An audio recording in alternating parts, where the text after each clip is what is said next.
The good guys have decided to do their Champs 1 run, and we have 5 triples that we want to show you on the first day. We're actually sitting in second place right now on the third day of CWL, so super excited to bring you some of these attacks. What's up, guys? My name is TipDog20. I'm with the Clash Tips YouTube channel. Let's get into the first attack. Pook is actually starting us out with the double clone Super Archer Blimp, and he's going to send it right on that line, as you can see.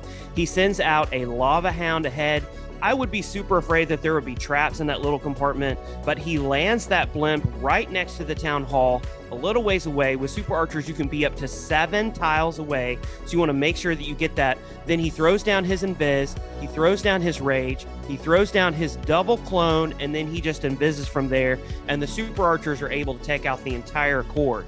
This is a little bit more difficult whenever you have poison spell towers, but right now the bases that we're going against do not have them upgraded to poison spell towers, so the meta will change. So keep watching here. Stay tuned to the Clash Tips YouTube channel for attacks that we're going to see. Actually, on the third day, we have a clan that does have a lot of their towers upgraded to level 2, which allows them to set it to poison. But after he gets that Super Archer double clone blimp down, he's going to bring in his heroes, do a hero dive on that Eagle. He's also trying to get the pathing down because he's going to bring in his Hydra from this top corner. And so his heroes are going to set that funnel. His Super Archers have already taken out a ton of the core defenses. And then his Hydra is just going to come in. He's going to start out with his loons. Then he's going to move to his dragons. Then he's going to put in his Dragon Riders and his Grand Warden down. He's going to make sure that once that scatter shot's about to lock out on, that he tomes his blimp. But that monolith, I mean, that is crazy. That's actually a picture of me in high school. So that monolith is super strong. So that's going to be the toughest thing you're going to have to go against whenever you're doing a Hydra attack. Super Archer double clone blimp Hydra attack. But it is something that seems to work. The next attack that I'm going to show you actually is a Hydra attack as well that uses a double clone blimp. So stay tuned to that attack. We have other attacks that are coming as well. But with this Hydra, Pook did a great job making sure that he got out the core with his Super Archer blimp. He made sure that he did a hero dive in on that Eagle if you have access to the monolith, and that may be something that you want to get, but a beautiful first attack. Attack number 2 that we're going to be seeing is actually from Fatal. He actually opened up Champs 1 CWL with this attack. The very first attack that we did in Champs 1 was a triple. Super excited about that. But he opens up with a Blizzard blimp. This blimp does not have any Super Archers in it. You're going to determine if you just want it to be a Super Wizard blimp, if you want to put some Super Archers in it, if you want to have trash troops. All of that we're going to go over a little bit later in a future attack. But this blimp focuses on the fact that there are a lot of defenses that are super clustered, super tight together. So he leads off with that Lava Hound, and then he makes sure that his Super Wizards can get all of the damage that he wants to get. He does get a little lucky, and that the last shot that his Super Wizards do, they finally are able to take down the Town Hall. And then he brings in his Sui heroes, just as Pook does that hero dive down at 6 o'clock. The reason is he wants to draw out the Clan Castle troops. Also, he wants to set the pathing. Now, granted, he doesn't set the pathing quite in the same way that I would have, but it works. And so, unfortunately, his heroes split here. His king goes up north. His RC and his queen goes up to the other side to the north. And he brings in his Hydra directly right around 2 o'clock. Now, I probably would have brought in my Hydra from like 5 o'clock to 3 o'clock maybe. But again, it works. I think the reason that he brought his Hydra in from that direction is because he wanted to get to that Eagle as quickly as possible. And so he knew that if he put his dragons and his Hydra all in that area, that he would be able to get to that Eagle pretty quickly. Thankfully, he was able to finally get to that Eagle. His queen is still alive, and all of his Hydra is still alive. So at this point, it's pretty much just clean up. He has so many troops. This is something that seems to be working. I did not think that Hydra would be something that would work, especially not in Champs 1. Fatal has showed us that it's working. Pook showed us with his last attack that Hydra is not an attack to be trifled with. It's something that can actually work. So a very nice attack by Fatal. Another triple in the books for the good guys. This third attack that we're going to be watching is by Ethan and the good guys, and this is also going to use the Super Archer double clone blimp, and this is more your traditional. If you watched my video from last week sometime, then you saw how I was bringing in 3 Super Archers, a bunch of wall breakers, and a bunch of trash troops. This area has lots of open space, so he wanted to make sure that all of his trash troops would set off any giant bombs, would set off the tornado trap, any small bombs, so that way his super archers could actually get the value that he wanted. And with the Titan Smash, one of the most dangerous defenses that you're going to have to go through with the Titan Smash is going to be the monolith, and that is what he was going for. Know that if you're doing a double clone super archer blimp, that the defender is going to know that you're likely going to be going after the monolith, and so they might have that area actually trapped. So be very careful. But this double clone super archer blimp takes out a huge chunk of the core, and then he brings in his E-Titans down through the bottom. Now, he brings in his king, and the reason that he brings in his king where he does is because he wants to make sure that those E-Titans stay in the core. The one thing that's really dangerous with Titans is if you don't funnel on the outside, and as a result, your E-Titans will eventually kind of curl around to the outside, and then the defenses are just going to pick them off one by one. He actually funneled a little earlier to make sure that his king could go into that second layer with a few sneaky goblins.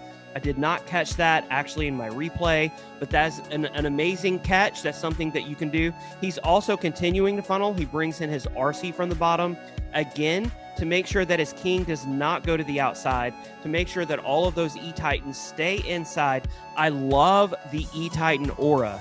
I've been playing around with E-Titans in my Legends League army, and that aura can destroy lots of stuff super quickly, not even by attacking it, but just by walking by it. If you have 4 or 5 E-Titans and they're walking by gold mines or DE elixir storages, they just take them out one by one. Now, thankfully, his RC went up to the middle, so he was able to grab that Inferno Tower. He also was able to grab that Scatter Shot, and at this point, the only thing that's left on this base that can really stop this attack is that single Inferno Tower, but he still has his Queen ability, so he's able to make quick work of that. Beautiful attack. Another 3-star in the book, 3-star number 3 for the good guys. Great attack, Ethan. Attack number 4 is actually another attack that's working really well for us. Again, you have to be able to do it, but that's by Curly Nose Lalo, and that's the Blizzard Lalo attack. And again, in this Lalo attack, he starts out with a traditional Blizzard.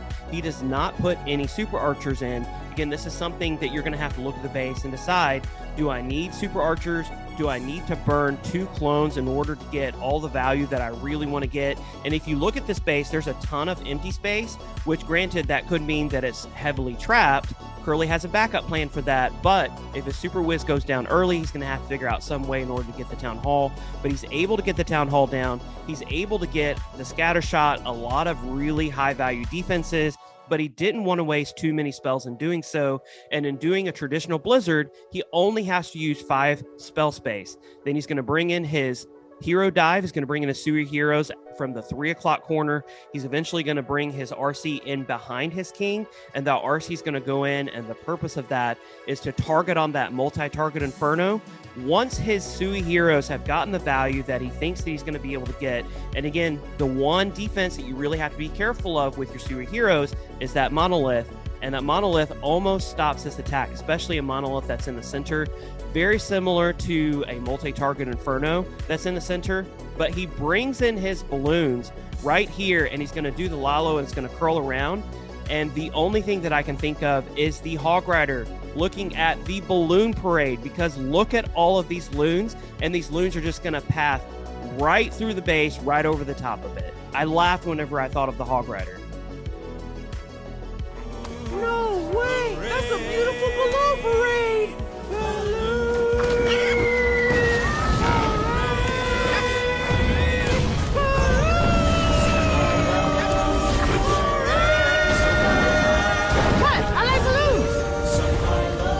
So he's going to bring his balloons around on the top. Thankfully, his queen had her ability done, so those archers, the queen's archers, are taking the brunt of that monolith attack, and the queen is finally able to get to the monolith. Unfortunately, the monolith took out the queen's pet. That poor healing pet was unable to keep it alive, and the loons just come around. I love how he hastes the loons into the defenses. Following that Lava Hound, he brings in his side loons to make sure that that main pack stays in the core, targeting all of those high-value, high-point defenses. And at this point, that's all she wrote. He brings in all of his loons and brings those loons in at the bottom in order to target that Wizard Tower. and beautiful attack by Curly. This is another attack that seems to be working. Again, you have to be able to do Lalo in order to be able to do this, but attack number 4, Blizzard Lalo, beautiful attack Curly, and that was triple number 4 for the good guys. This final attack being brought to us by Battle Dad, and he is taking advantage of the fact that there is not a max bomb tower on this base.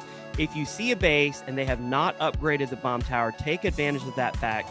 He opens up his salvo with 3 loons on each side, and then he brings in his Blizzard Blimp, does not have far to go, so he knows that area is not likely to be trapped, drops his Blizzard Blimp directly on top of that bomb tower, knowing that the explosion of the bomb tower is not going to be able to kill his super archers or his super whiz, does the double clone, and then just slowly invises all of his troops in order to take out the core.